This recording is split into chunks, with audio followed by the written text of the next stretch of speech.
Assalamu alaikum, Sheikh. Alaikum salam wa barakatuh. I'm going to start off hard, okay?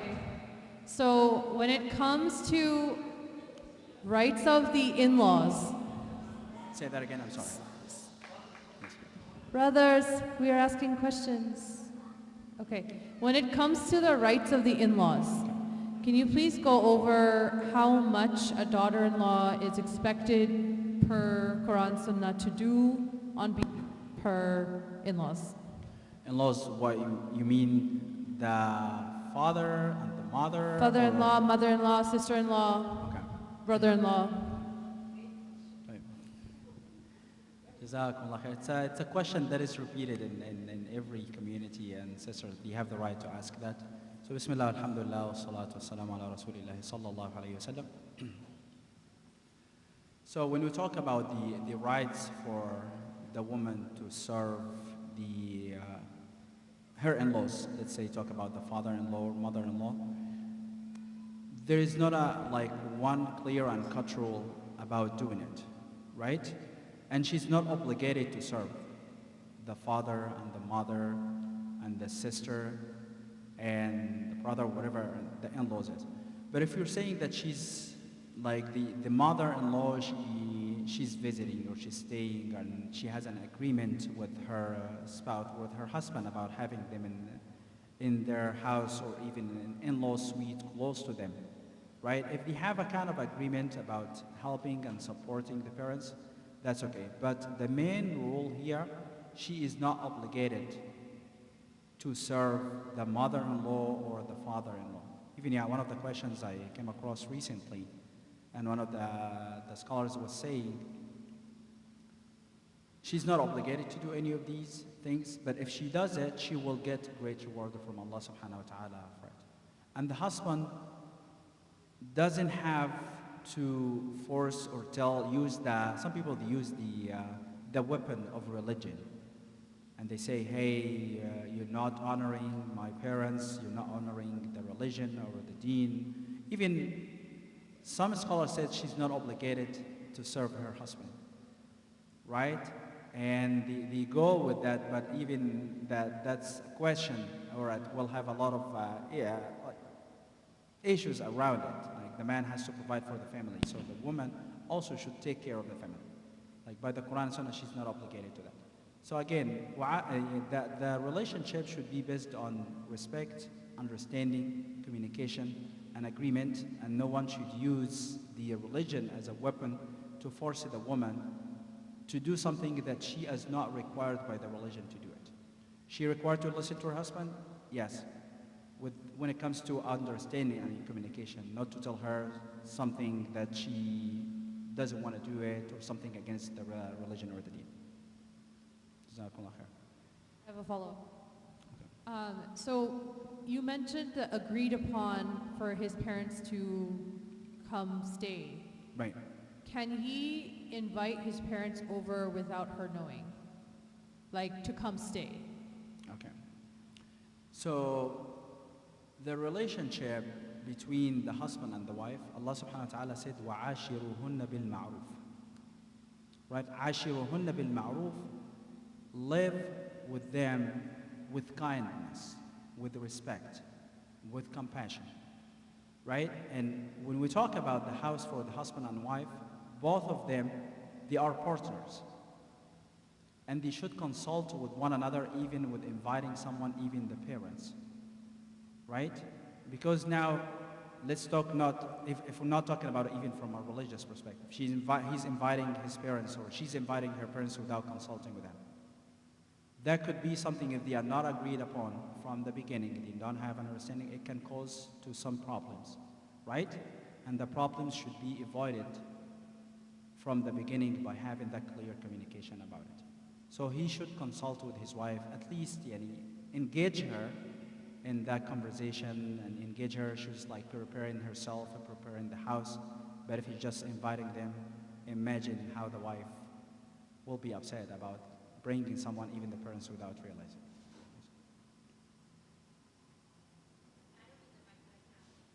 Okay.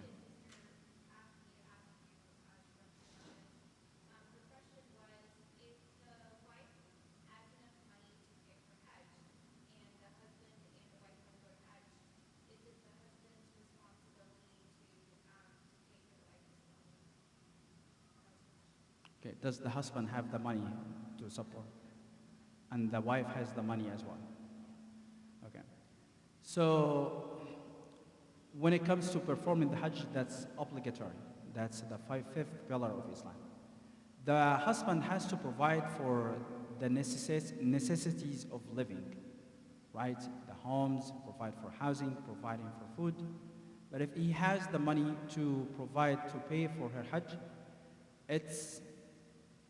we're gonna say it's preferred if he can do that, showing it like as a way of respect, a reward, compassion, to do it out from his money. If he said, no, I'm not gonna pay it from my money, and if you wanna go to Hajj, you can use your money for it, then she has to use her money at least to do it, the obligatory, the one time, the once in lifetime. Yes. And Allah knows best. Jazakumullah khair.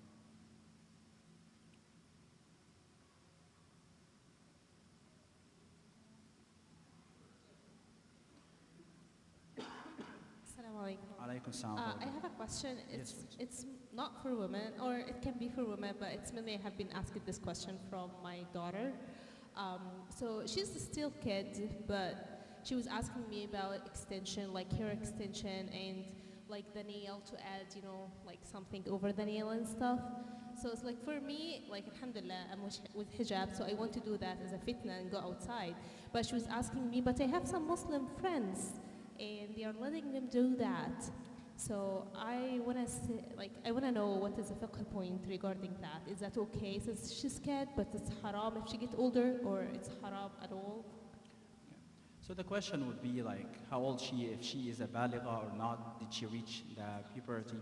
So if she didn't reach the puberty, so she's not required to do certain things like that, the salah, but you teach her from an early age to perform the prayer, to start doing the hijab and follow the Islamic rules. But as a kid, you can allow it in certain limits, like certain times. You don't completely forget it or forbid it at home. So it might be you give her permission because she's not obligated to do it, right? And you tell her, but once we reach that stage in life, these things will not be allowed, right? Kids like to play with their dolls, like to do their nails. But tell her, hey, if you do this, this is going to prevent you from performing the wudu, or this is not going to be accepted. But just letting you know, hey, could be for a day, or even you can do it for a few times. But we have, علموهم في الصلاة when it comes to the prayer. علموهم عليها لسبع وضربوهم عليها لعشر. So you start from an age of, even not just 7, you can start from early age, from 5, 6. And as a parent, when you do things, kids, they follow. Right? And when you have a conversation with them, they like kids, they like to argue. Alhamdulillah, we all have kids, and they know that. And this is and a part of their mental development is to argue and to give them a reasoning. And the great thing about the religion of Islam, it's all related to logic. Right? But it's about how to approach them from a logical perspective, convince them about our Islamic ruling. And when it comes to an end, I don't want to say an end, we're going to remind them whatever Allah subhanahu wa ta'ala tells us about something to do. As believers, we do it. إِنَّمَا قَوْلُ الْمُؤْمِنِينَ إِذَا دُعُوا إِلَى اللَّهِ وَرَسُولِهِ لِيَحْكُمَ بَيْنَهُمْ أَن يَقُولُوا سَمِعْنَا وَأَطَعْنَا. The believers, when comes to a ruling that comes from Allah subhanahu wa ta'ala, the true believers, they say, we listen and obey. You can argue, you can explain to them why salah is important, why we shouldn't do the nail polish and all of these things. They argue, but hey, I told you and I explained to you, this is a command from Allah, and if you want to be in Jannah, so this is what we have to do. Jazakumullah khair. Thank you. Assalamu alaikum. Alaykum salam. What is the silat al-rahim al-wajiba on women? Salat al-rahim wajiba not just on women. It's wajiba on everyone who reaches the puberty, so they have to do salat al-rahim. And their parents, they should teach them what does that mean from an early stage in the life, right? It's to connect with your kins and relatives, your uncles, aunties, cousins, and all of these things. So for women, has to do it. For a man, he has to do it. But also, when you do it, you're doing it for the sake of Allah subhanahu wa ta'ala. But if there is a harm that is happening to you from that relationship, and people take an advantage of that, So it has to be to a certain limit, because there is also a rule in Islam. It says, لا ضرر ولا ضرار. You should not cause any harm from anyone, and you should not accept any harm or allow any harm to happen to you. So the main thing about relationship with relatives or Silatul Rahim, it's about how to create boundaries. Because I had this question from a sister before. She said, like, my mother tells me to interact with my brother, but whenever I go and visit them, he hits me or he does this and that. Am I obligated, because she uses the religion or the words I had from the Quran, obligated to communicate with them? So you just can communicate with them. Salam alaikum, alaikum salam. Just put the boundaries. What you're doing is not okay. If he's doing any harm to you, and tell them to stop. Clear, right? So again, you keep that. Everyone is obligated to do Salatul Rahim, so they get the reward from Allah subhanahu wa ta'ala, but also everyone should protect themselves, their mental capacity, their emotions, and all of these things. So you do it with hikmah and wisdom, if that makes sense to you. So does that mean if there is any harm to try regardless, even if it's just saying assalamu alaikum? Can you say that again? I'm sorry.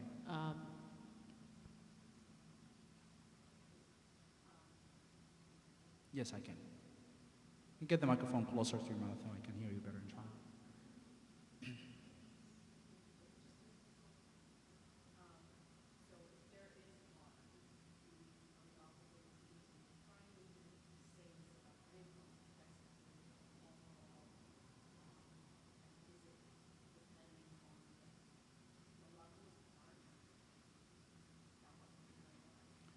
So again, and I will go back to the ruling. La darar wa la darar. There's should not be any emotional. I want to do something for the sake of Allah subhanahu wa ta'ala, but I should not receive any kind of retaliation out of jealousy or out of something. So Islam tells us to protect ourselves from against others. But again, you don't completely cut the relationship. Let's say there is a Eid occasion, there is a Ramadan occasion. Say, Assalamu alaikum, I hope you all are doing well. Just I wanted to check on you, send a text message. But if people try to get into your life using the Salatul Rahim, and you're not okay with that, this is when you set the boundaries clearly, right? So, again, you just make sure that you protect yourself, protect your family, and do Salatul Rahim with modesty. Not you do it right and left, or you overdo it, or you cut it completely, if that makes sense. Okay, Jazakumullah khair, thank you.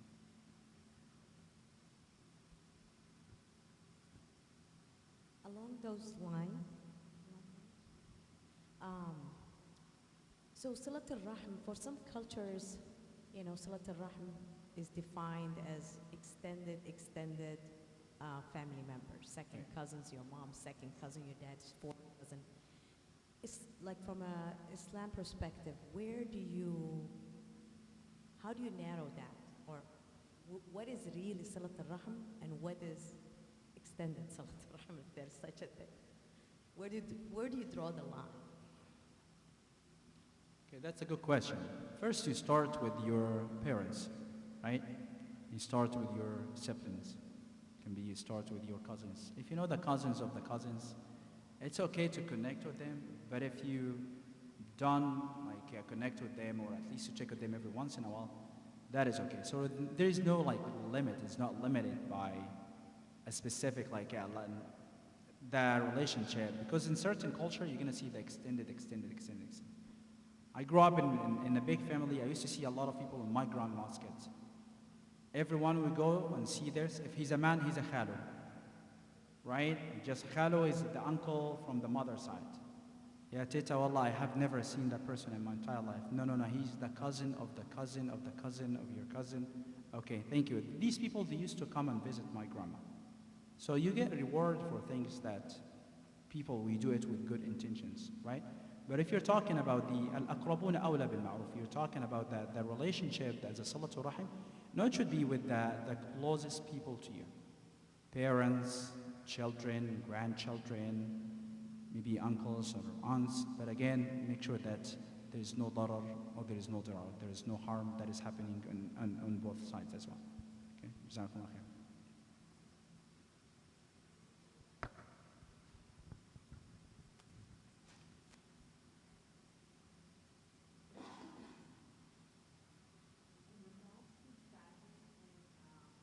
raise your voice a little bit? I'm sorry.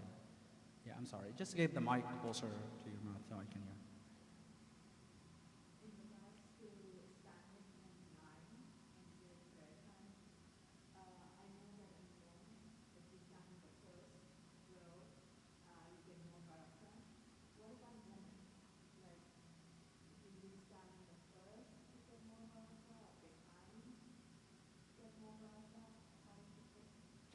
Inshallah, whenever you stand, wherever you stand on the prayer and the lines or in the masjid, inshallah you get that word. But during the time of the Prophet ﷺ, women used to be closer to the back of the men's side.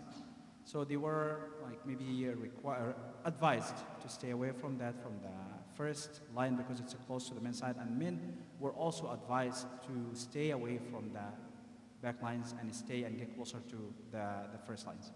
And also for the salah, the prayers in the masjid, it's more obligatory towards the men. If the women comes to the masjid, inshallah, they get their word. The hadith of the Prophet ﷺ said, لا تمنعوا إماء الله مساجد الله. Do not prevent women from coming to the masajid if they want to come to the masajid and learn. So again, anywhere, inshallah, you get their word as long as you're away from any position that can cause any type of fitna or any kind of distractions to anyone in the masjid. جزاكم الله خير.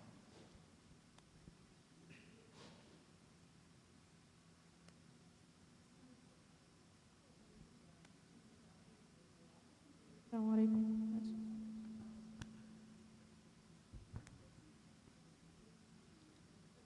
Alaikum salam wa barakatuh. Here we go. Yeah. So I have a question regarding how to connect our kids, our youth, with the prayer, especially in teenager. And sometimes if you force it, they're gonna stand and do the acts without actually praying. And I'm talking like you've done everything, like they know everything, you've watched videos, you've taught them, give them fiqh sessions and everything. What else? How can we get the link going regarding khushu' and the value of salah and how is this can affect your life? Jazakallah khair. This is a great question. How can we connect our teenagers to the salah? First of all, it's not easy nowadays. Let's face it though. With all the distractions around our kids and all of the things that are happening and TikTok and social media, computers, gaming, you name it, distractions from school, how to connect them to the salah. You start from an early age with making the salah, making sure that it is not something that it's hard, they are forced to do it. Make it with love, right? Even sometimes I remember I used to tell my daughter, let's go pray, you to pray and all of these things. But when I started thinking about it from a different perspective, Serene, I love it when we start to praying together. Oh, mashallah, you look very beautiful in the hijab or even from my early age. So you start, make it as a way of love, make it fun. Even the Prophet ﷺ in the hadith that I was mentioned in the khutbah, when he see Anas ibn Malik, he told him, son, go do something for me. He used to serve with the Prophet ﷺ. And Anas saw the kids are playing outside. He got distracted. He wanted to have fun with them. And then he came from the back of him and he held him from the back of his neck. And he said, Ya Unais. And even Ya little Anas. Okay, thank you. So he said, Ya Unais, did you go where I told you to go? And he said, I was scared, but I looked at the Prophet's face and I found him, he was smiling. Then I told him, Inni dhahibun ya Rasulallah. I'm going right now, Ya Rasulallah. So he wanted to teach him about the importance of listening and obeying, but he knew that the kids will be distracted sometimes, but he wanted to do it with mercy, with love, with a smile, so he can do it. If we pass that stage, and now we did everything, and now it comes to the teenagers, and kids go to school and they want to fit, and they want to be labeled, those kids who go to the masjid or wearing hijab or all of these things, kids don't talk about them or call them or any of these things. What we do? So the Quran said, وَأْمُرْ أَهْلَكَ بِالصَّلَاةِ وَاصْطَبِرْ عَلَيْهِ. You try to remind them gently and time over time and patiently. And by the end of the day, kids, they want to get something out from you, right? Hey, let's do it, and I will take you to this place, and I will get you this, as a way of motivation. But try not to connect it to this. So you're not connecting everything that they want to pray, you will get something for it. No, maybe every once in a while, because now you're connecting the salah with the materialistic. And then maybe, hey guys, we're going to listen, we have a family talk tonight, we're going to talk about the beauty of the salah. Oh, it's arihna biha bilal. You can find the comfort. Because kids will feel tired from something. And you tell them, even if they won't listen, but they store the information that you give it to them. And the third is, if you keep doing what you're doing, they're not listening. You make dua for them and you guide them. Because yelling and shouting and threatening probably will push them the other way. Will push them the other way. Say like, yeah, Sheikh, oh, my daughter doesn't pray anymore. My son doesn't pray anymore. Well, I send them to Islamic schools. I have the teachers from overseas. And then they don't want to do it. What can I do? Right? Because we care about our kids. We want to see our kids flourish and be inspired religiously, because we know it is not just about the religion. The religion will protect them. People are lost without the religion, and the protection, it's here. Because the one who created us, he knows what he guides us and what corrects us. And he knows the salah will fix us. So, but again, you do it over and over again. Even like a short story, someone was saying, like my dad used to tell me, if you get lost, that's like that story in Egypt. He said like my dad, his dad or his grandpa told him, if you get lost, go to the masjid. Like if you got lost in the streets when you are a kid, go to the masjid, people will find you. But he said, when I grew up, I figured out, he means if I got lost spiritually, I go to the masjid. Right? So again, these small words that you instill in your kids, wallahi, inshallah, one day it will bring the fruit to it. They will come and say, my parents used to tell me, go to pray, but I didn't listen to them. And again, make dua, a lot of dua for them. رَبَّنَا هَبْ لَنَا مِنْ أَزْوَاجِنَا وَذُرِّيَّاتِنَا قُرَّةَ أَعْيُنٍ وَاجْعَلْنَا لِلْمُتَّقِينَ إِمَامًا. May Allah subhanahu wa ta'ala protect our kids and make them joy for our house and eyes in this dunya and in the hereafter. Make them strong Muslims, inshallah. Oh, yeah.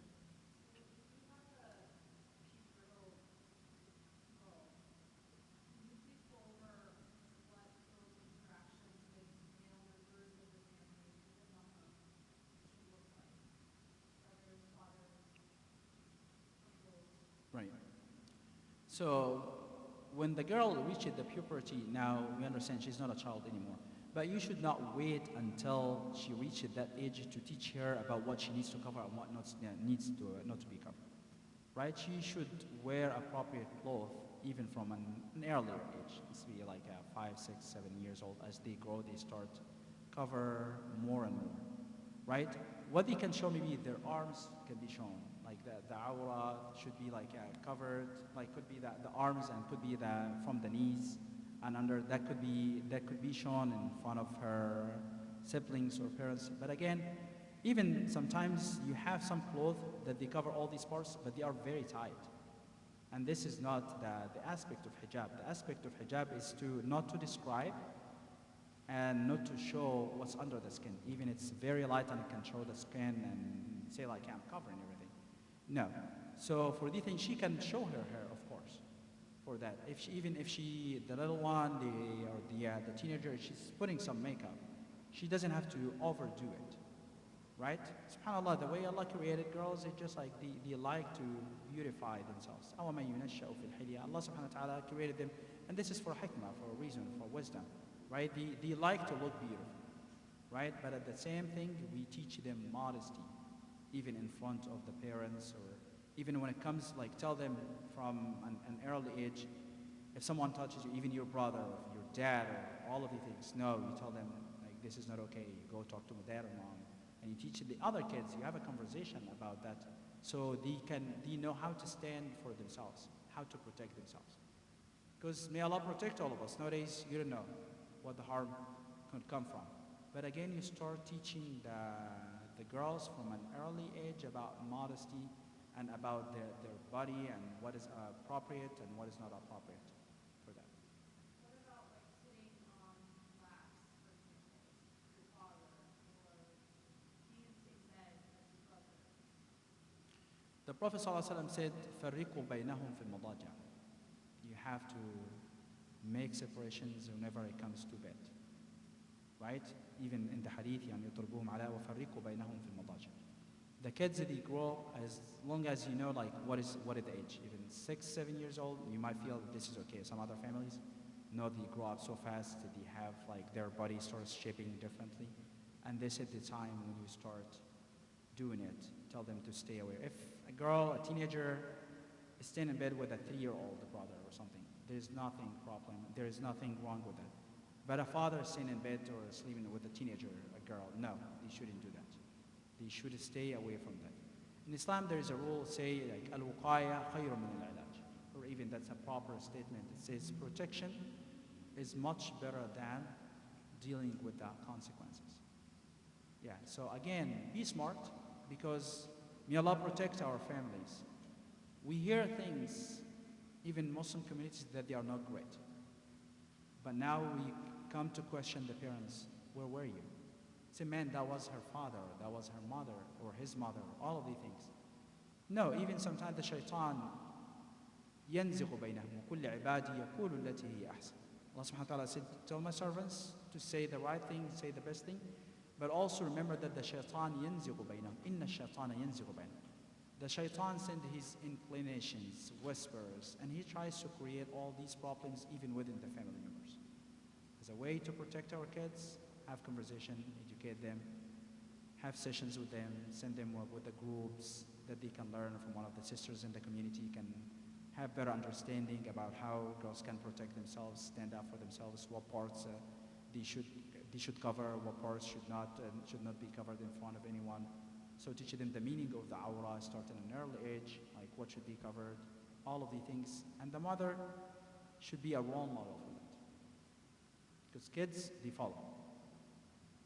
I have one of my friends told me the best way to raise your kids by being a good example, by being the role model for them. So may Allah subhanahu wa ta'ala protect our family and our children and our kids as well. Jazakumullah khair.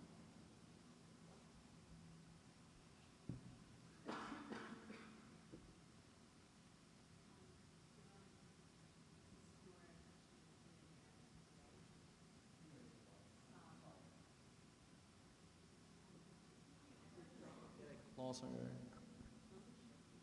I can give you, I can. I want to make sure that I hear you correctly. So, if a man ever says to his wife, we were more like sisters, we talked out, he's serious about it, he's joking around, does that void the marriage between them, or father that he wants to pay, like that? So when it comes to marriage and saying something like that, that should not be a joke.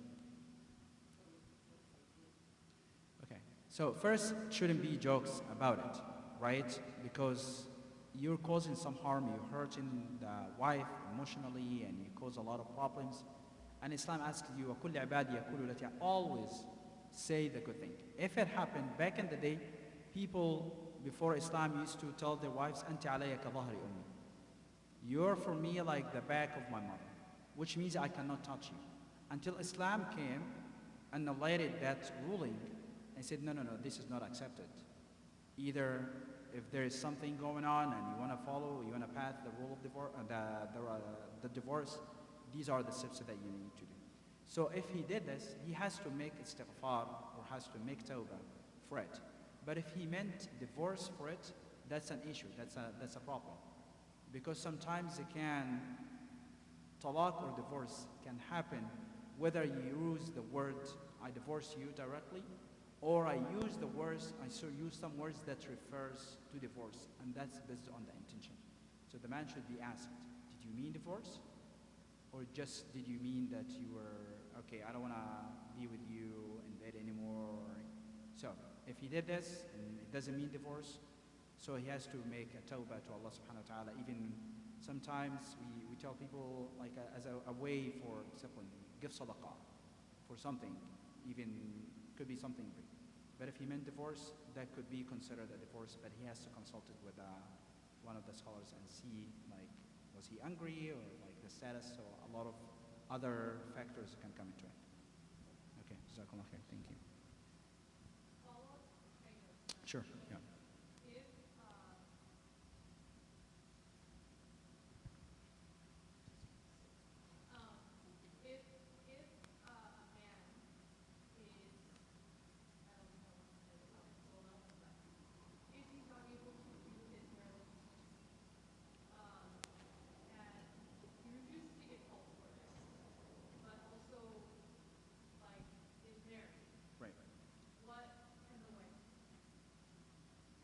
ask for divorce. Or khula, that is called in Islam khula. She can go to the imam or the qadi and tell them, hey, he's not capable of doing what he's supposed to do. This is not healthy, this is not the right thing. And Islam gave her a way out from it. So that what she's capable to do, she can find an exit, a way out, that is called the khula. If he give her a dowry or a gift or something, she can agree on returning it back to him, say, man, this is not going to work out. Does the same rule apply if we had conditions, they had agreed upon terms, they have like a contract, and he violates, or doesn't meet them? What do you mean by conditions here? Like, for example, if one of the conditions was before taking a second wife, that the first wife would, Before what? before taking a second wife, Mhm. the first wife would need to like give some sort of approval or something. If that happens, does that void the nikah contract? That's a different scenario, right? It's not related to the first one. Just kind of seeing like, Okay, okay, is that still kula or is that something else? okay. If they agreed on something from the beginning, whether it's verbally or even it's written, both parties have to go with that, whatever it's agreed upon, right? Because in the hadith it says, "Al-mu'minuna 'inda shurutihim." The believers, they have to abide by the conditions that they set for any kind of contract. If someone violated it, though they are in fault. They are in fault. Does it just become void? No, it doesn't. No, this doesn't void the contract, but it voids the conditions, and the kind of like they can have to come to a reconciliation. See, like, okay, you voided this. What's gonna happen? You see what I'm saying? No, this is not one of the things that voids the nikah itself. Yes, I see your hands here. Please.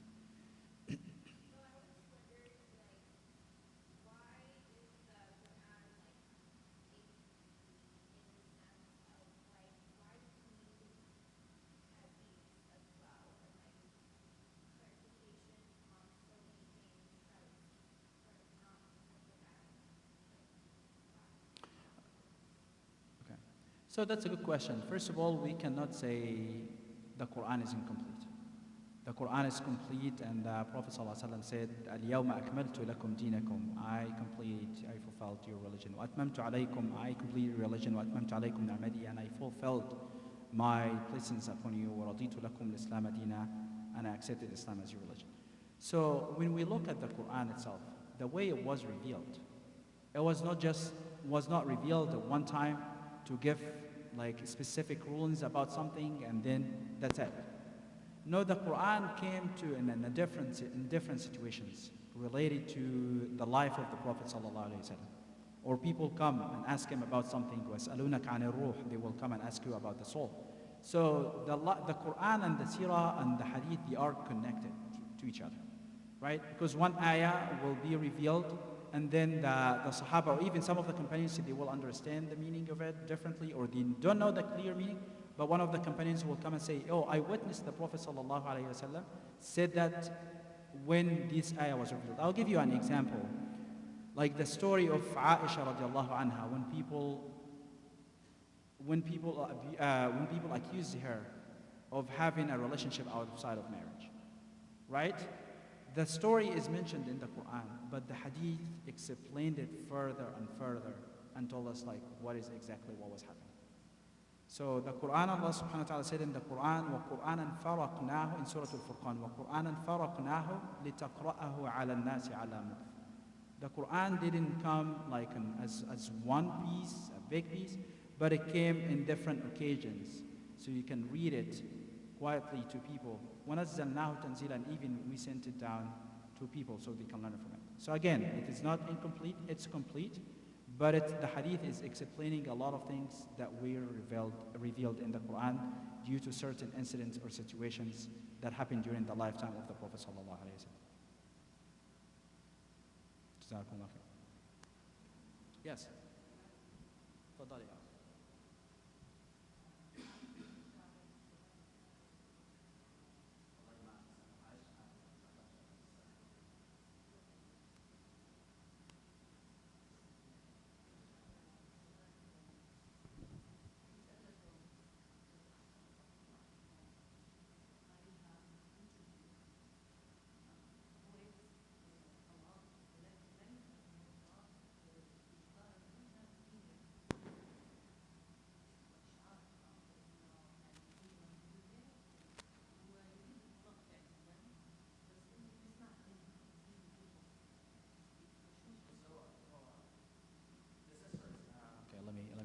So the sister is asking, said like a follow-up question on the previous question.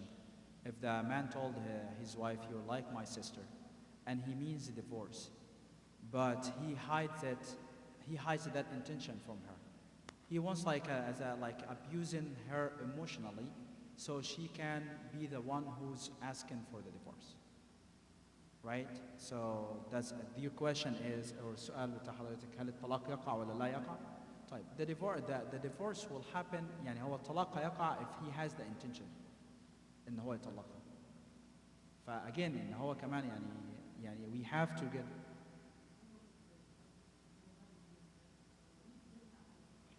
إنما الأعمال بالنيات وإنما لكل امرئ ما نوى.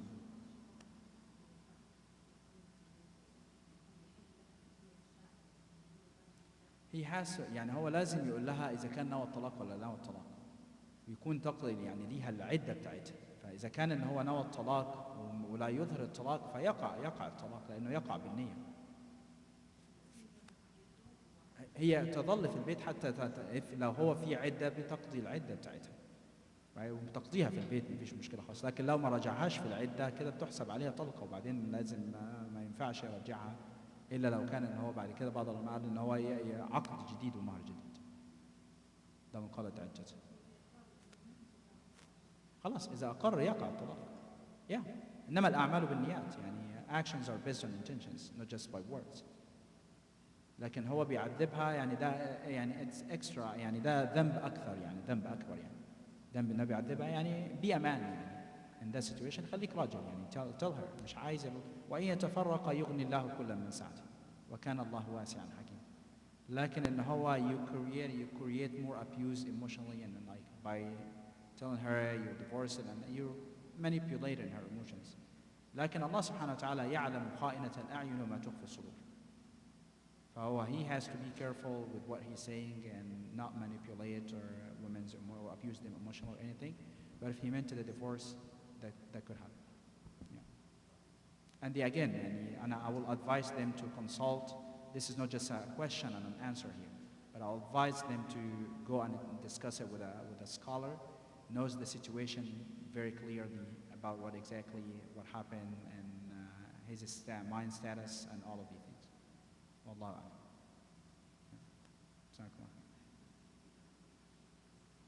What's your name, sweetie? Sarah, beautiful name, mashallah.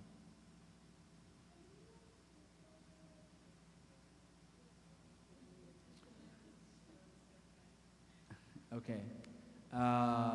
What about mommy and daddy? Did they say yes or no?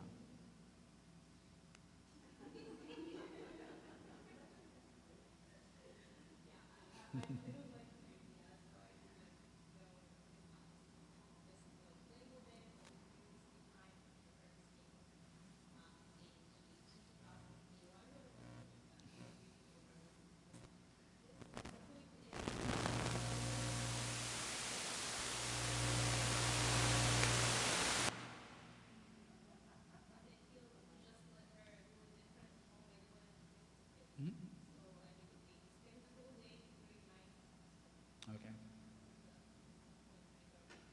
The Islamic, yeah.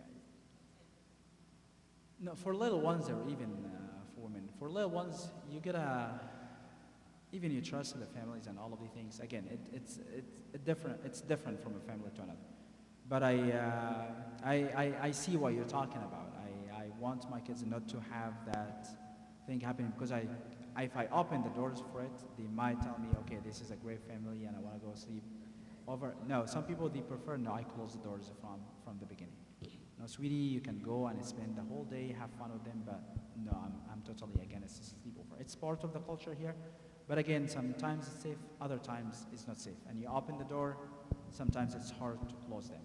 So sweetie, the answer is, you do whatever mommy wants you to do. Tells you yes, you can do it, you do it. If she said no, I love you, but I want you to spend more of some time at home, and I love to see you at night and give you all the love and kisses.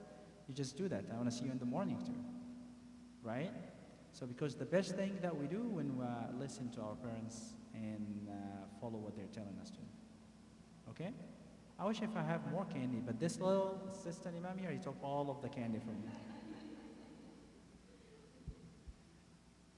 جزاكم الله خير. فين الكندي يا أخي؟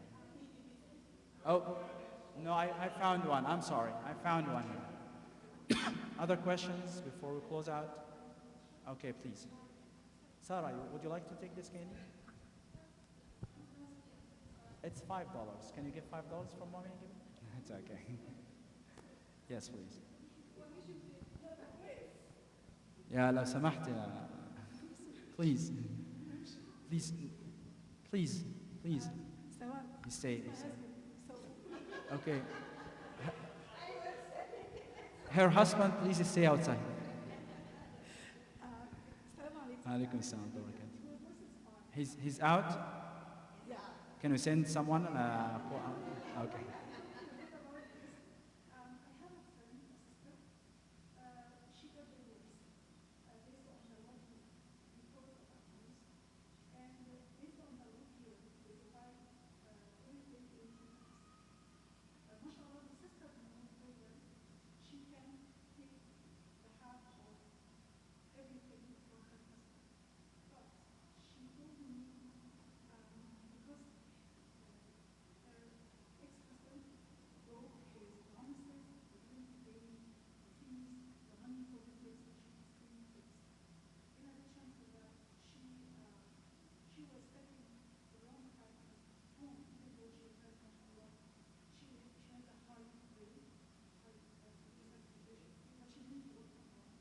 Right.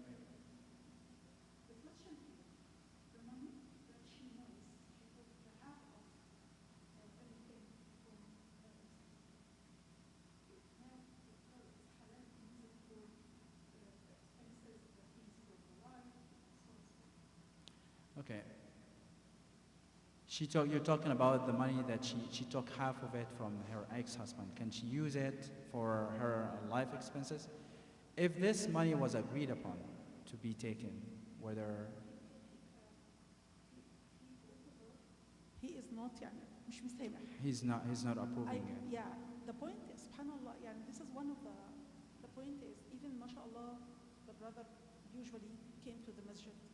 Mashallah, يعني I'm so sorry to, I didn't mean anything, but he has long beard, he always the first row of the masjid.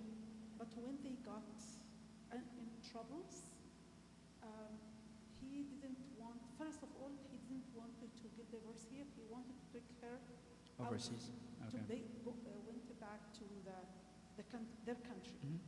And this is number one. Number two, the way that he is trying to solve the issue, it wasn't in, subhanAllah, in a good way. Right. He was kind of aggressive. And subhanAllah, he mentioned that by his mouth. He mentioned that. So for me, it doesn't matter.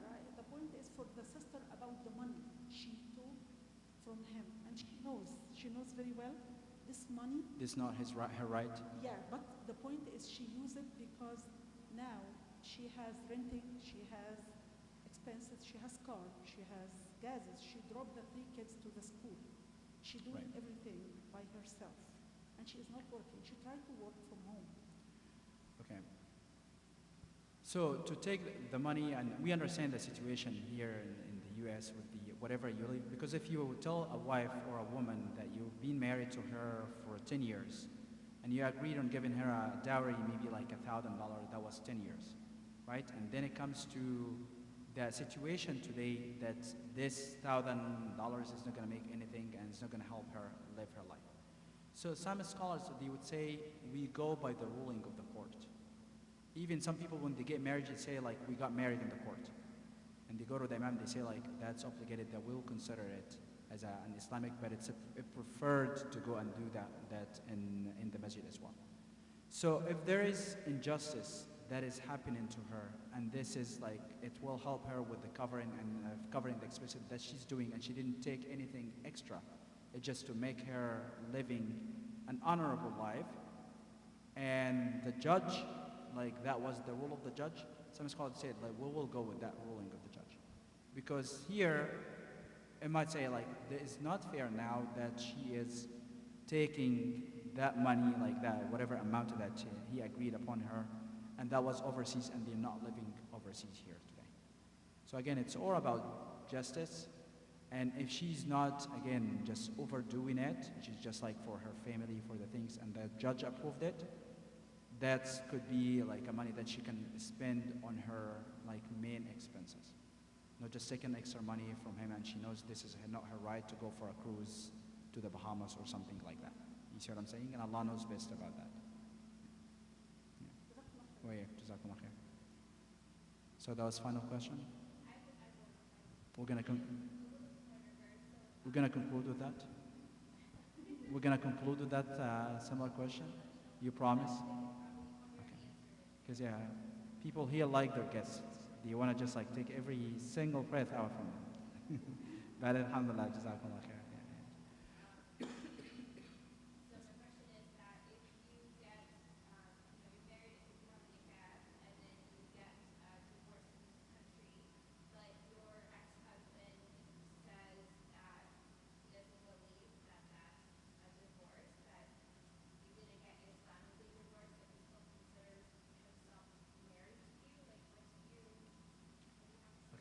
I'm sorry.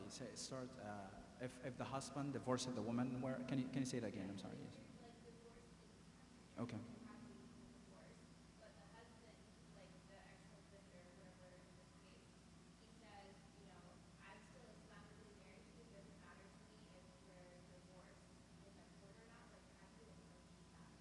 Okay. So with the divorce, what was like? Again, that could be like a discussion, a session. What was the reason of the divorce? Did there was any harm to happen to her?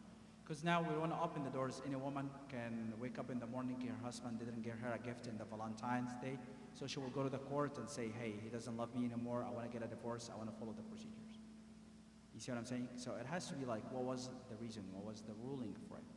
Like if there is a harm that is happening to her, and she reached out to the imams and they tried to resolve the issue, and because we've seen these issues. I've seen a situation, the person said, he abused the woman and said, I did not divorce her, right? If the woman is abused, she has the right to go to the imam or the judge and ask for the divorce, and she has her case and she has an evidence. But if she's making up things and she's looking for a divorce and there's no harm, it's all from her, no, the man has the right not to say, no, I didn't do anything wrong to her. She just followed this, and I'm not in approval for any of these things. If that makes sense. And Allah knows best. Okay. اللهم اجعل جمعنا هذا جمعا مرحوما واجعل التفرق به بعضه معصوما. We ask you, Allah subhanahu wa ta'ala, to guide us to the right path of Islam. We ask you to purify our hearts with the Quran. We ask you, Allah subhanahu wa ta'ala, to help us to follow the sunnah of our Prophet Muhammad sallallahu alayhi wa sallam. We ask you to make our families and our spouses, our children, our joy for our hearts and minds in this dunya and in the akhirah. ربنا هب لنا من أزواجنا وذرياتنا قرة أعين واجعلنا للمتقين إماما ربنا عليك توكلنا وإليك أنبنا إليك المصير ربنا آتنا في الدنيا حسنة وفي الآخرة حسنة وقنا عذاب النار أدخلنا الجنة مع الأبرار برحمتك يا عزيز يا غفار صل اللهم وسلم وبارك على محمد وعلى آله وصحبه وسلم سبحانك اللهم وبحمدك نشهد أن لا إله إلا أنت نستغفرك ونتوب إليك بسم الله الرحمن الرحيم والعصر إن الإنسان لفي خسر إلا الذين آمنوا وعملوا الصالحات وجزاكم وتواصوا بالحق وتواصوا بالصبر جزاكم الله خيرا وبارك الله فيكم بارك الله